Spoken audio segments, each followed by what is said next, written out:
Some places remain hidden from the world, shrouded in secrecy, none more so than North Korea.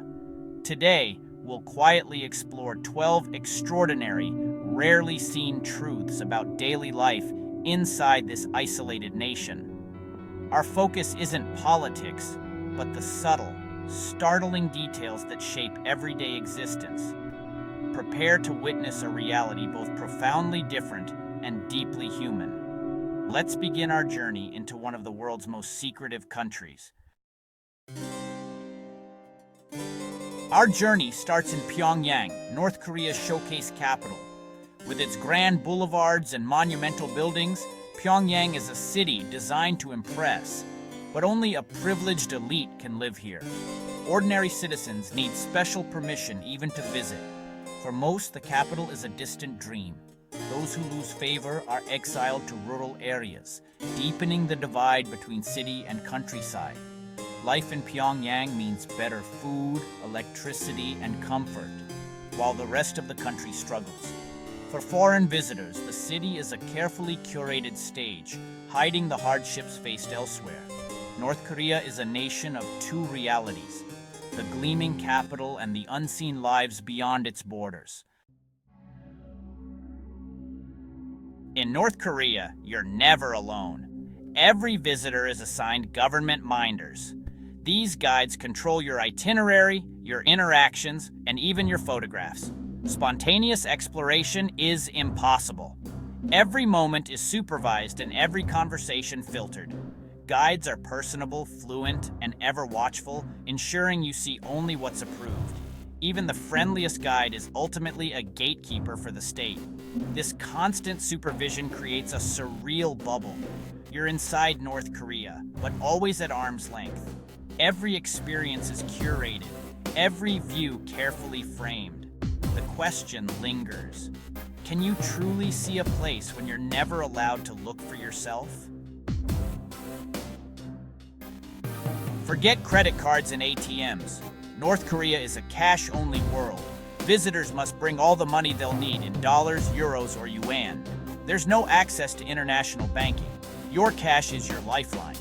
Every expense must be planned in advance, from souvenirs to emergencies. Foreign currency is spent only in designated tourist spots, feeding directly into the state's coffers. Your money doesn't enter a normal economy. It supports the regime's survival. In this closed system, every transaction is a reminder of North Korea's isolation. Even time is different in North Korea. The country uses the Juche calendar, which begins with the birth of Kim Il-sung in 1912, making 2024 the year 113. Official documents and monuments display both Juche and Gregorian years. This unique calendar is a statement of self-reliance, placing the Kim dynasty at the center of history. Juche means self-reliance, and the calendar reinforces the leader's near-divine status. For North Koreans, history was reborn with their great leader. Time itself becomes a tool of ideology. Pyongyang's night skyline glows, but the light is often an illusion. Electricity is scarce and unreliable. Blackouts are common, even in the capital. Monuments stay lit while homes go dark, masking the country's fragile infrastructure. Outside Pyongyang, power is even more limited. Many live by the sun, with only hours of electricity each day. Visitors rarely see this hardship, as hotels have backup generators. But a glance out the window during a blackout reveals a city plunged into darkness. The flickering lights are a stark reminder of daily struggle. The mass games in Pyongyang are a spectacle of staggering scale. Tens of thousands perform in perfect unison. Children become human pixels, flipping colored cards to create vast images of leaders and revolutionary scenes. Participation is mandatory, with months of grueling training and no room for individual expression. The performance is both breathtaking and unsettling, a metaphor for the state's demand for collective over self. The mass games showcase discipline and beauty, but also the cost of conformity. Each child is a tiny part of a flawless machine, The result is magnificent, yet deeply troubling. It's a celebration of unity and a chilling display of control. In North Korea, even your haircut is a matter of state policy. Officially approved hairstyles are displayed in salons. Individuality is discouraged. Long hair, dyed styles, or anything foreign is forbidden. Conformity is the rule. Clothing, too, must be modest and simple. Blue jeans are banned as symbols of Western influence. Appearance is a reflection of loyalty, not personal taste. Patrols and neighborhood groups enforce these standards. The goal: a visually uniform population, projecting the state's ideal. In North Korea, the silhouette of the people is as curated as the city itself.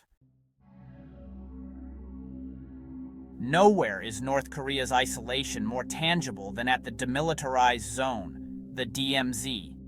This fortified border separates North and South Korea, a relic of a war that never ended.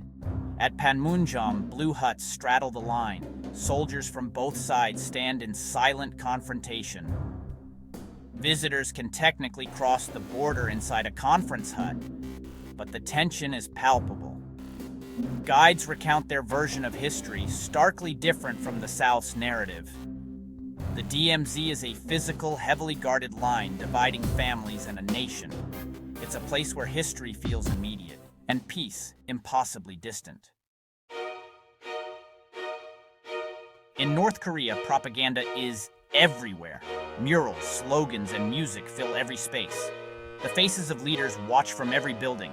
Loudspeakers broadcast patriotic songs and ideological lectures. Art, film, and theater all serve the state's message. There's no room for dissent or independent creativity. The messaging is relentless, shaping every aspect of daily life. Silence is rare. The state's voice is constant. For North Koreans, this unceasing message becomes the background noise of existence. It's a world where the state's story is the only story. Connecting with locals is nearly impossible for visitors. North Koreans are forbidden from speaking freely with foreigners. Every interaction is mediated by guides. Attempts at private conversation are quickly intercepted. Any contact can mean risk for the local. Even a smile or nod is as far as most will go. Unauthorized contact can lead to severe consequences, making fear a powerful barrier. The result is a profound loneliness. You're surrounded by people, yet completely isolated. Locals remain distant figures, their lives and thoughts hidden. The silence between visitor and local speaks volumes about the society. The internet, as we know it, doesn't exist for most North Koreans. Instead, they access a closed intranet called Kwangmyong, just a handful of state-approved sites. There's no foreign news, no social media, no outside perspectives. The government controls all information, maintaining a monopoly on the narrative. For visitors, the digital blackout is jarring. Your phone becomes just a camera. For North Koreans, this isolation is lifelong. It's a powerful reminder of the freedom we take for granted. In North Korea, photography is tightly controlled. What you can capture is as curated as your tour. You're encouraged to photograph monuments and happy scenes, but forbidden from showing hardship or anything improper. Guides check your camera and insist on deleting unapproved images. Photos of soldiers, construction, or anything that contradicts the official image are strictly off limits. Every snapshot becomes a tool of propaganda or a potential threat. As a traveler, your memories are filtered through the state's lens. The images you bring home are not just yours, they're state-sanctioned souvenirs. In North Korea, even your camera tells the story the regime wants the world to see.